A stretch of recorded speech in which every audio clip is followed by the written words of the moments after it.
లోపలికైతే వెళ్తున్నానండి. ఇక్కడ వాళ్ళ భాషలు అయితే పేర్లు ఉన్నాయి, నాకు తెలియదు, కానీ టెంపుల్ అయితే మాత్రం అదిరిపోయింది ఫ్రెండ్స్. సరే మీరు తనివి తీరా చూసుకోండి. ఈ పశుపతినాథులో శివుడు ఇంతగా వెలిశాడా అసలు చూస్తుంటేనే మతిపోతుంది. దేవతల గురించి ఎలా వర్ణించాలో కూడా మనకు ఎవ్వరి వల్ల కాదు. ఇక్కడ గుళ్ళు, ఈ టెంపుల్స్ కూడా కట్టడాలు కూడా వెరైటీగా కట్టారు ఫ్రెండ్స్. అసలు చాలా అందంగా ఉన్నాయి, పాతకాలపు గుళ్ళు అనమాట. ఇక్కడ గోడ మీద కూడా శివలింగాన్ని, శివుడిని చెక్కారు. ఒకసారి చూడండి. అసలు ఒకసారి ఈ గుళ్ళు కూడా చూడండి. పురాణాల్లో తీర్చిదిద్దినటువంటి గుళ్ళు ఇవి. చాలా పెద్దగా ఉందన్నమాట. ఇక్కడ పశుపతినాథ్ అంటే నేను ఏదో అనుకున్నా. ఫారెన్ నుంచి కూడా వస్తున్నారు చాలా మంది, ఫారినర్స్ కూడా చాలా మంది వస్తున్నారు. ఇటు నుంచి ఇలా రావచ్చు, అటు నుంచి రావచ్చు, 3-4 వైపు నుంచి రావచ్చు. ఇటు ఇక్కడ పశుపతినాథ స్వామివారిని దర్శించుకోవాలంటే ఎక్కడ చూసినా చుట్టుపక్కల మనం ఎటు సైడ్ చూసుకున్నాం మొత్తం గుళ్ళే. కానీ మనుషులైతే అలా తగలబెడుతున్నారు, చూసారా ఫ్రెండ్స్? బాబా ఇక్కడ ఏంటిదో మరి, లోపల జనాలు ఉన్నారు. అంటే ఖాళీగా ఉంది, ఇది సత్రం లాంటిది. గుడే కానీ సత్రం చేసేసారు. పాతకాలపు ఇటుకలు కూడా చూడండి, ఆ రేకుల పైన కట్టడాలు చూడండి ఒకసారి. పింక్ కలర్ లో పెయింట్ వేశారు గేట్లకు, వీటికి.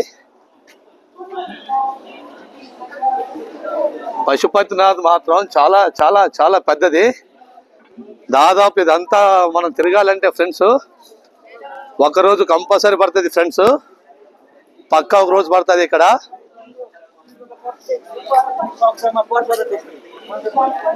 వాళ్ళు అక్కడెక్కడో మాట్లాడుతున్నది ఇక్కడ టీవీలో వస్తున్నారు అనమాట. అంటే ఇక్కడ చరిత్ర చెప్తున్నారు వాళ్ళు. ఇక్కడ చరిత్ర మాట్లాడుకుంటారు. రామాయణం ఎలా జరిగింది, మహాభారతం ఎలా జరిగింది, ఎలా యుద్ధాలు జరిగాయి, దేవతలు ఇక్కడ ఎలా ఏర్పడ్డారు, ఇక్కడ ఎలా స్థాపించబడ్డారనే విషయం మీద వాళ్ళు రామాయణం ఇక్కడ ప్రతి ఒక్కరు చెప్తున్నారు అన్నమాట. లోపలికి వెళ్ళొచ్చా, అడగొచ్చా? వెళ్తున్నారు అందరూ. అయితే వెళ్దామా ఫ్రెండ్స్? నా షూలు అయితే ఇక్కడ తీసేసా, ఇవే నా షూలు ఇక్కడైతే తీసేసా.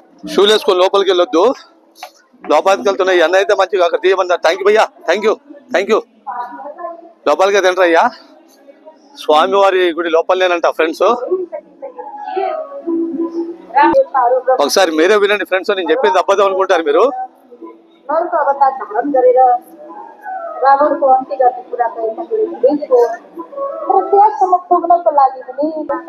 విన్నారు కదా ఫ్రెండ్స్, రామాయణం ప్రతి ఒక్క చరిత్ర చెప్తున్నారు. ఇక్కడ కింద దిగుతున్నారు స్వామివారిది. ఇక్కడ స్వామివారు ఒక సిస్టర్ అయితే లోపల దిగి శివయ్యను దర్శించుకుంది. ఇక్కడ నుంచి చూడండి శివయ్యను అలా రౌండ్గా చెక్కి లోపలైతే శివయ్యను నిర్మించడం జరిగింది. శివలింగం ఆకారంలోనే ఉందండి. మొత్తం అయితే శివలింగం ఆకారంలో నిర్మించారు. మళ్ళీ లోపలనే శివయ్యను లోపల ఆకారంలో లోపల నిర్మించారు శివయ్యని. నేను కూడా దండం పెట్టుకుంటున్నా శివయ్యకి అయితే. ఇక లోపలికైతే ఒకసారి వెళ్ళి చూద్దాం. లోపల మొత్తం ఇదంతా చూద్దాం.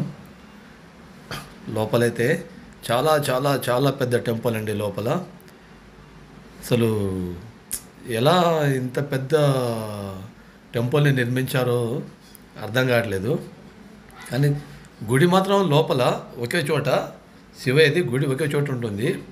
కానీ ఇదంతా ఈ ప్రాంగణం అంతా, ఈ విస్తీర్ణం అంతా చూసుకుంటే, మనం ఈ ప్రాంగణం అంతా చూసుకుంటే ఒక చోటనేమో రామాయణం, మహాభారతం ఎలా యుద్ధాలు జరిగాయి, దేవతలు ఇక్కడ ఎలా ఏర్పడ్డారు, ఇక్కడ ఎలా సృష్టించబడ్డారు, దేవుడు ఎలా ఇక్కడ దేవతలు ఇక్కడ ఎలా జన్మించారు అనే ప్రతి ఒక్కటి రామాయణం కానీ మహాభారతం కానీ ఆ ప్రతి ఒక్క చరిత్ర ప్రతి ఒక్క హిస్టరీ ఇక్కడ వీళ్ళు చెప్తూ ఉంటారనమాట. ఇందాక మీకైతే చూపెట్టాను కదా, అక్కడ మొత్తం చెప్తూ ఉంటారు మైక్లు వేసి. మళ్ళీ ఇంకో చోటు ఏంటంటే టీవీలు కూడా పెట్టారు. అంటే వచ్చే జనాలు భక్తులందరూ ఆ టీవీలో చూస్తుంటారు వీళ్ళు చెప్పేది పక్కనే అనమాట. మనం గిట ఆ చైర్లో కూర్చొని వాళ్ళు చెప్పేది చూస్తూ వినొచ్చు. మనం అంత వాళ్ళు చెప్పేది మొత్తం మనం వినొచ్చు వాళ్ళు చూస్తూనే. కానీ ఇక్కడ మాత్రం మొత్తం ఈ పశుపతినాథ్ టెంపుల్లోనండి అన్ని పింక్ కలర్లో ఉంటాయి. ఎక్కువ మొత్తం పింక్ కలర్లో ఉంటాయి చూడండి ఇక్కడ బిల్డింగ్లు అయితే. ఒకసారి మీరు బాగా అబ్జర్వ్ చేయండి. ఇక్కడ ఏ బిల్డింగ్ చూసుకున్నా మనం ప్రతి ఒక్కటి పింక్ కలర్లో ఉంటుంది. వైట్లో చాలా తక్కువ అంతగా ఉండవు. ఇక్కడైతే వాటర్ ఉంది, మనకి ఏమైనా దాహం వేసినా వాటర్ తాగవచ్చు. ఇక్కడ రైట్ సైడ్లో కనబడుతుందండి, అదేనండి టెంపుల్. అక్కడ కనబడుతుందా, అదే టెంపుల్ అండి, శివయ్యది అసలు టెంపుల్ అదే. ఇక్కడ చెప్పారు కదండి అప్పట్లో 12 జ్యోతిర్లింగాలలో ఒక జ్యోతిర్లింగం ఇదనమాట. ఇక్కడ పశుపతినాథ్ అనమాట. ఏది మన నేపాల్ కంట్రీలో కాఠ్మండు రాజధానిలో మన పశుపతినాథ్ అనమాట. 12 జ్యోతిర్లింగాలు ఇదొక జ్యోతిర్లింగం అనమాట. ఏం లేదండి, మనం జస్ట్